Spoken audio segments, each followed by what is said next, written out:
We're officially getting close now. I believe it's less than 2 weeks before the premiere of Big Brother Season 28. The countdown is almost over.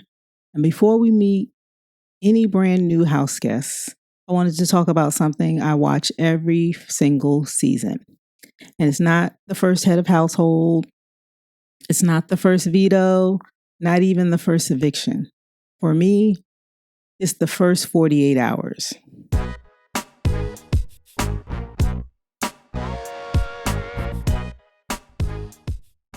Now, yes, the title of this video is a little nod to the first 48, because just like that show, I think those first couple of days tell us almost everything we need to know. Maybe not who wins, definitely not who wins, but it does give us insight on who understands the Big Brother game and who might already be in trouble. So today, I'm sharing the biggest red flags I'll be watching when Big Brother 28 season begins. And I'd love to know if you'll be watching for these too. Hey everybody, my name is Danielle and this is Chatter Out Loud. If you're new here, welcome. I like to watch and chat about Big Brother. So make sure you hit that subscribe button and turn on your notifications so you know when I post another video throughout the BB28 season. In the meantime, thank you so much for joining me. Your presence is very much appreciated. All right, let's jump right in. The biggest red flags I'll be watching for. Red flag number 1. Someone who is playing way too hard on day 1. Frenchie. Every season, there's at least one person who walks into that house acting like they're on day 45 instead of day 1. They're making alliances with everyone. They're naming targets. They're making promises. They're talking game with every single person. And by the end of the day, everybody knows they're playing. Here's what I've learned watching Big Brother over the years. Activity isn't strategy. Being that busybody isn't strategy. Sometimes the player doing the most is actually hurting themselves the most. So one thing I'll definitely be watching is who can slow down and just let relationships develop naturally. Red flag number 2. Someone who wants to run the house immediately. Eric. I call this the main character syndrome. And I believe that was Eric the Fighter Fire, the season that Maggie won. He was trying to make everyone go to bed at a certain time. That still cracks me up. Anyway, this is called the main character syndrome. You know the player. They're organizing meetings, trying to get people to go to bed at a certain time. They want everyone in one room. They're already deciding who belongs in the alliance and who doesn't. Now, don't get me wrong. Leadership isn't a bad thing, but I think influence in the Big Brother house, it's earned. It's not announced.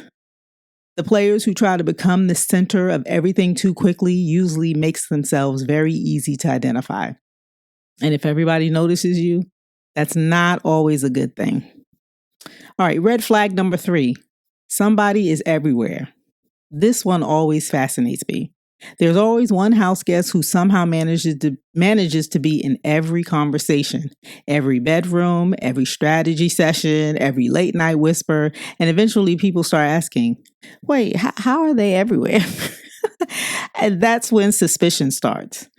I actually think one of the hardest things to do in Big Brother is finding the balance between being social and being visible, and they're not the same thing. Red flag number 4.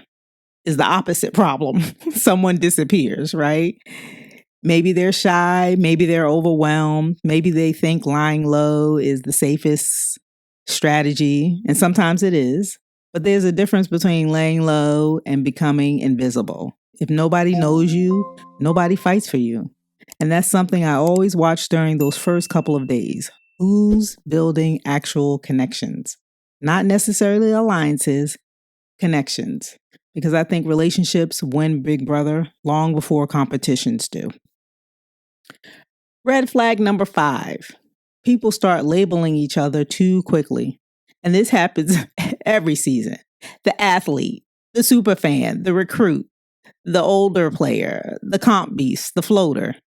It's amazing how quickly people put each other into boxes. And once that label sticks, it can be incredibly hard to shake. I'll be paying close attention to who's being underestimated and who's becoming a threat before they've actually done anything. Red flag number 6, oversharing. Big Brother is funny because sometimes people think trust is built by telling everybody everything. I don't think it works that way. The more information you give away, the more opportunities somebody has to use it later. And one thing I've noticed over the years is that the strongest social players usually spend more time asking questions than answering them. They're gathering information, they're observing, they're listening, and that's a skill. All right, and red flag number 7, the HOH-itis. If someone wins that first head of household, oh man, and their head gets big, that's something else. Now, I know winning that first HOH sounds amazing. You're safe, you've got power, everybody wants to talk to you, you start getting information, right? But we've also seen players let that power completely change how they interact with people. Suddenly, they're giving orders. They're making promises, they're drawing lines, they're creating enemies. And before they know it, their week of power becomes the reason they're targeted the following week. Power reveals people. And I think the first HOH tells us a lot about how someone handles pressure. Now, I've talked about a lot of red flags, but there are also a few things that immediately catch my attention in a positive way. And that's the players who ask more questions than they answer. The players who seem comfortable talking with everybody without trying to dominate every conversation. The players who make people laugh. The players who quietly become somebody everyone enjoys being around. Those are the people I usually start watching a little more closely because it's social positioning. And that has always been one of my favorite parts of Big Brother. And this is exactly why I love the live feeds. The episodes tell us what happened. The live feeds show us how it happened.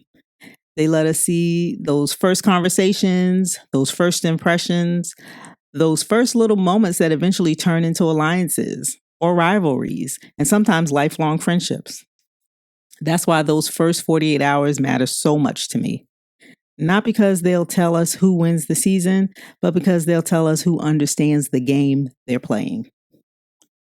And so now I want to hear from you. When the BB28 house guests walk through those front doors, what's the very first thing you're watching for? Is it their social game? Who talks too much? Who's too quiet? Who's making genuine connections? Or something completely different? Let's chat it up in the comments because I want to know what you are all noticing too. And that's all I have. If you enjoyed today's video, don't forget to like, share, comment, and subscribe. And I'll see you right back here for more BB28 coverage on Chatter Out Loud. Thanks again for listening, and I'll talk to you next time.